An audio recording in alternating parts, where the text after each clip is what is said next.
দেখুন মিস্টার শর্মা, আপনি বোঝার চেষ্টা করুন। যদি আপনি ওভারড্রাফটের লিমিট না বাড়ান তাহলে এই কন্ট্রাক্ট আমাদের হাত থেকে চলে যাবে। আই এম সরি সুনীল বাবু, আমি আগেই আপনার লিমিট 5 লক্ষ বাড়িয়ে দিয়েছি। এর থেকে বেশি আমি বাড়াতে পারবো না। আপনি প্লিজ আমারও সমস্যাটা বুঝুন। আমি প্রোটোকলের এগেনস্টে যেতে পারবো না। কিসের প্রোটোকল মিস্টার শর্মা? আমাদের মতো মিডল ক্লাস বিজনেসম্যানদের আপনারা হাজার হাজার প্রোটোকল বলতে থাকেন, কিন্তু এই দেশের বড় বড় শিল্পপতিদের কোটি কোটি টাকা লোন দেওয়ার সময় আপনাদের প্রোটোকল কি তেল আনতে চলে যায়? এ আপনি কেমন কথা বলছেন সুনীল বাবু? একটু মুখ সামলে কথা বলুন।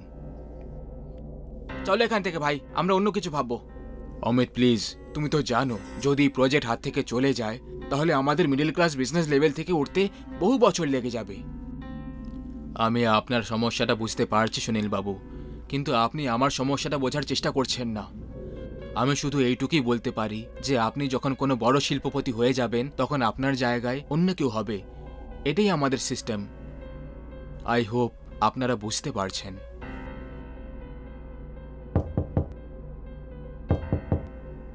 থ্যাংক ইউ ম্যানেজার সাহেব, টাকা পেয়ে গেছি। টাকা পুরো আছে তো শেট্টি বাবু? আগে হ্যাঁ, পুরো 25 লক্ষ আছে। ঠিক আছে শেট্টি বাবু, মেয়ের বিয়েতে রাখতে ভুলবেন না। আরে আপনি তো নিজের লোক, আপনাকে দিয়ে তো অনেক কাজ করাতে হবে। একদম, আগেই পৌঁছবো। ঠিক আছে, আসি এখন।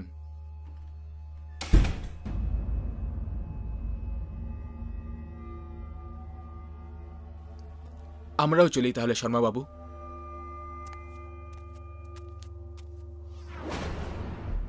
এখন আমরা কি করব?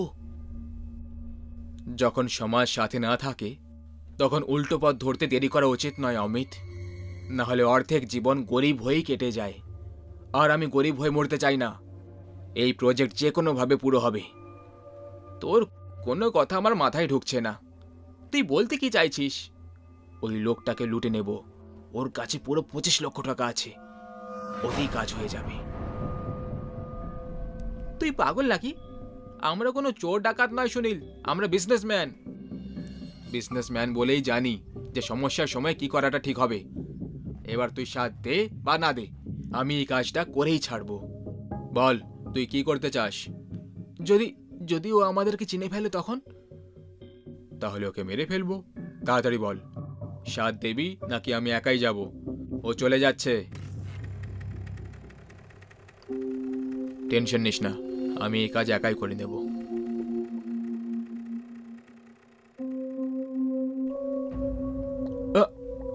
দাঁড়া, চল সামনে গিয়ে বাঁদিকে থামা।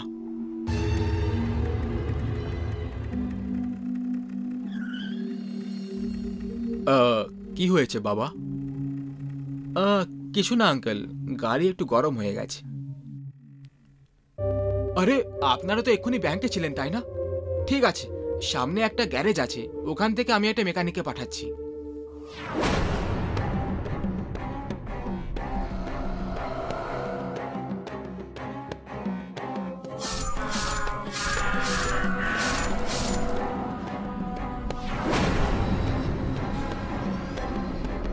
তুমি আমাকে কেন মারছো? আমি তোমার কি ক্ষতি করেছি? আমি তো তোমাদের প্রথমবার ব্যাংকেই দেখেছিলাম, ব্যাস। আমাদের কোনো শত্রুতা নেই। শত্রু তো এই সময়টা। আমাদের টাকা দরকার ছিল, যেটা তোমার কাছে আছে, সেটার জন্য আমরা এসব করলাম। না না, তুমি এটা করতে পারো না। এই টাকা আমার মেয়ের বিয়ের জন্য ছিল। আমি তোমাকে এই টাকা নিয়ে যেতে দেব না।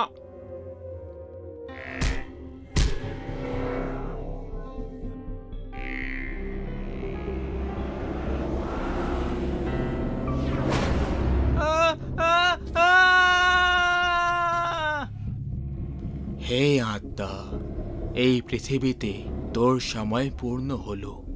চলে আয়, আমার সঙ্গে জুড়ে যা। চলে আয়। না প্রভু, আমি আসবো না।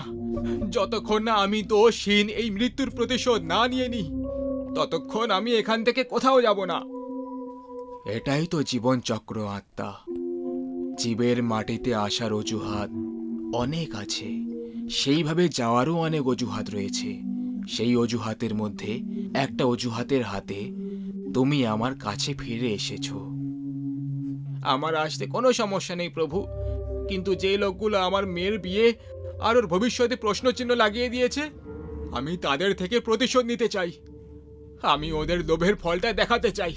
যদি এই জীবনে আমি কখনো কোনো ভালো কাজ করে থাকি, তাহলে ওর ফল আমাকে দিয়ে দাও প্রভু। আমাকে আমার মৃত্যুর প্রতিশোধ নিতে দাও। এই পৃথিবীতে থেকে তুমি শুধু একটা নয়, অনেকগুলো কাজ ভালো করেছো আত্মা। সেই কাজের ফলস্বরূপ আমি তোমার এই ইচ্ছেটাকেও পুরো করে দিচ্ছি। অধর্মের ধর্মের থেকে পরাজিত হওয়া আর খারাপকে ভালোর হাতে নষ্ট হওয়াই আসল নিয়তি। কিন্তু এতে একটা সমস্যা আছে আত্মা। কেমন সমস্যা প্রভু? তোমার শরীরকে তো কুচলে দেওয়া হয়েছে, আর শরীর ছাড়া আমি তোমাকে প্রতিশোধ নেওয়ার অনুমতি দিতে পারবো না। প্রভু, যে পাথরগুলো দিয়ে ওরা আমার শরীরকে নষ্ট করেছে, আমি চাই আমাকে সেই পাথরের মধ্যেই ঢুকিয়ে ইনসাফ করতে আমার সাহায্য করো।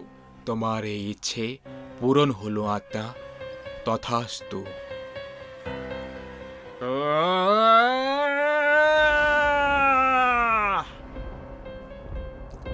এটা আমাদের জিতের খুশিতে। চিয়ার্স।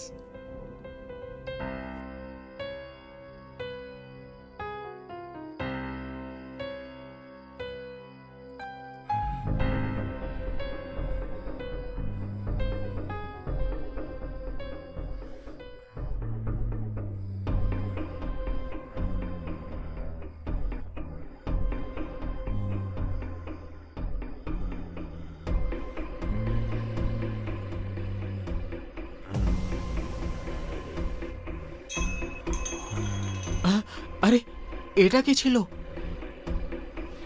কি জানি, কিন্তু মনে হয় কিছু পড়ে গেছে।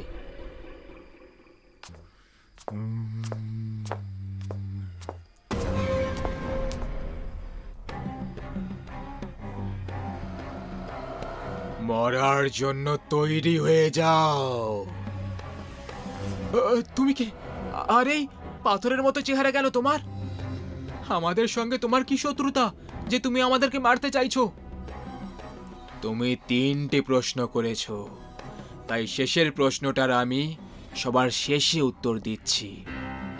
তোমার সঙ্গে আমার কোনো শত্রুতা নেই। শত্রু তো এই সময়টা। আমাকে আমার টাকা ফেরত চাই, যেটা তোমার কাছে ছিল। সেটার জন্যই আমি এখানে এসেছি।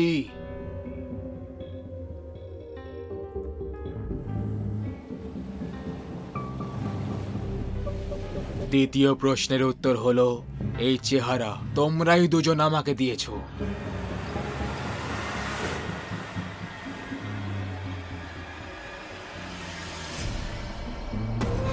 আর প্রথম প্রশ্নের উত্তর, হ্যাঁ, আমি সেই লোকটা যার ব্যাপারে ভেবে তোমাদের ঘাম ছুটে যাচ্ছে, যার মেয়ের বিয়ের টাকা তোমরা চুরি করে তাকে মেরে দিয়েছো। আমি সেই শেট্টি। না, তো এটা হতে পারে না। তো তুমি তো মরে গেছিলে। হ্যাঁ, আমি মরে গেছিলাম, কিন্তু তোমার মতো টাকার অন্ধ অধর্মী লোভী মানুষকে শিক্ষা দেওয়ার জন্য ভগবানও নিজের নিয়ম বদলে নেয়। এই বদলে যাওয়া নিয়মের পূর্ণতা তোমাদের দুজনের মৃত্যুতে পুরো হবে। তো না, না, আমাদের মেরো না। আমি তোমার টাকা তোমাকে ফেরত দিয়ে দেব। তুমি আমাদের মেরো না, আমাদের মেরো না। এই নাও তোমার টাকা। টাকা দিয়ে মৃত্যুকে কেনা যায় না খারাপ আত্মা। আর ওই টাকা দিয়ে মোটেই নয়, যেগুলো তোমাদের নিজের নয়।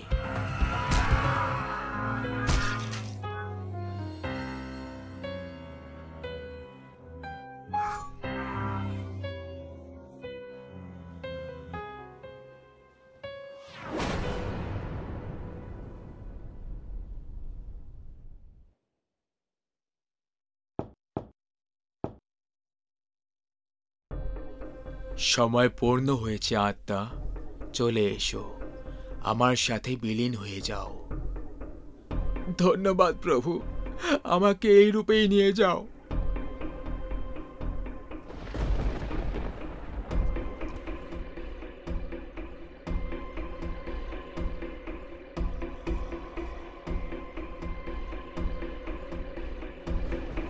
বাবা,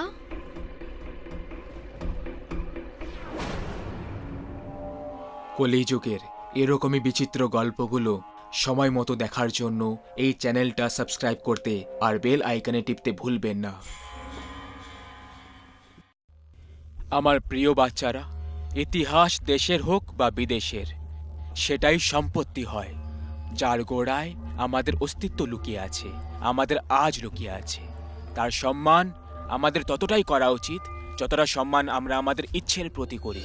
যদি এরকম না হয় তাহলে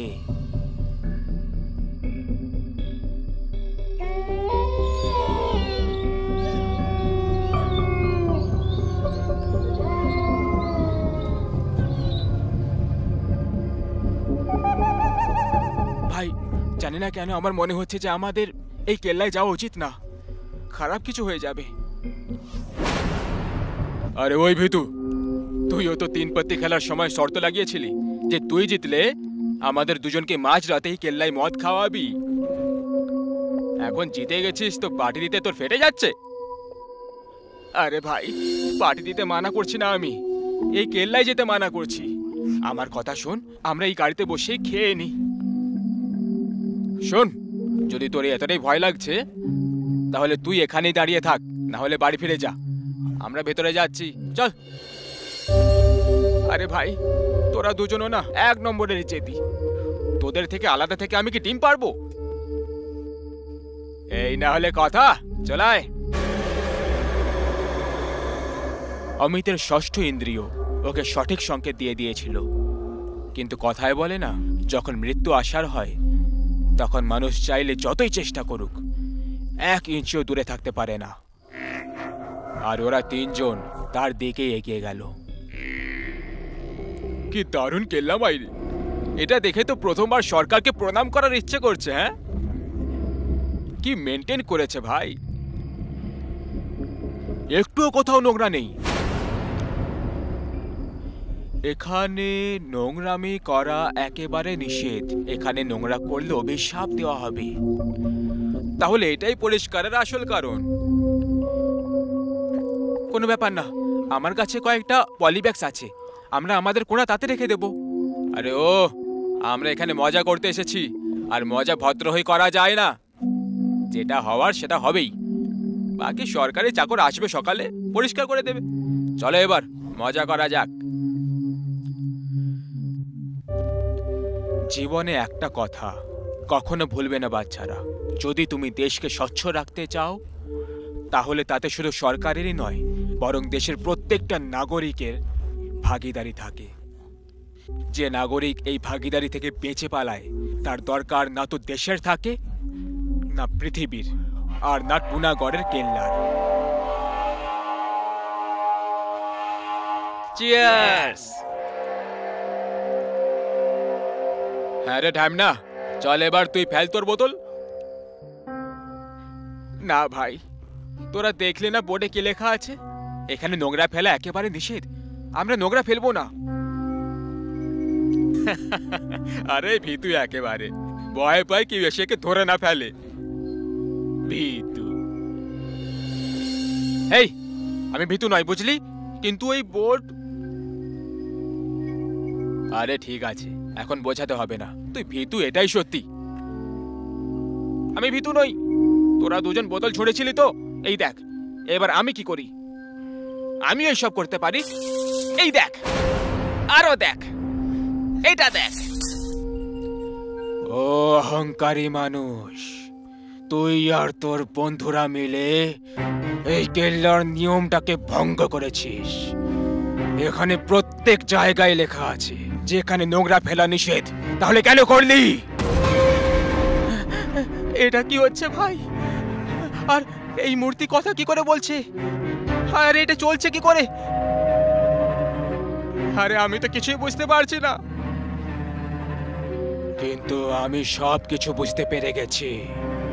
টুনাগড়ের কেল্লায় নোংরা ফেলার জন্য তোমাদের সবাইকে মৃত্যুর শাস্তি শোনানো হচ্ছে।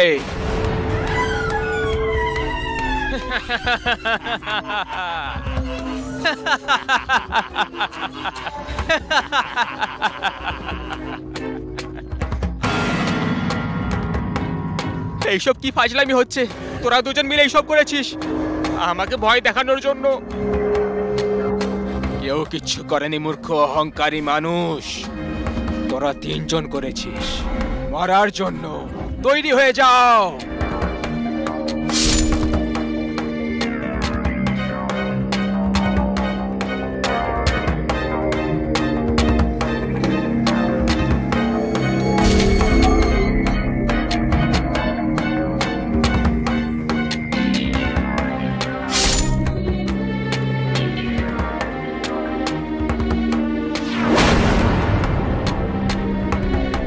না না, আমাকে মৃত্যুর দণ্ড দিও না। আমি মরবো না।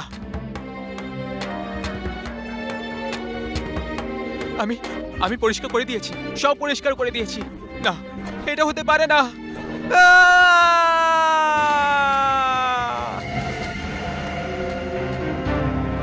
তাই আজকের পরে কোনো কেল্লায় গিয়ে নোংরা ফেলার আগে এটা ভেবে নিও, যদি ওই কেল্লা টুনাগড়ের মতো পরিষ্কারকে পছন্দ করে তাহলে তুমিও মৃত্যুর শিকার হতে পারো।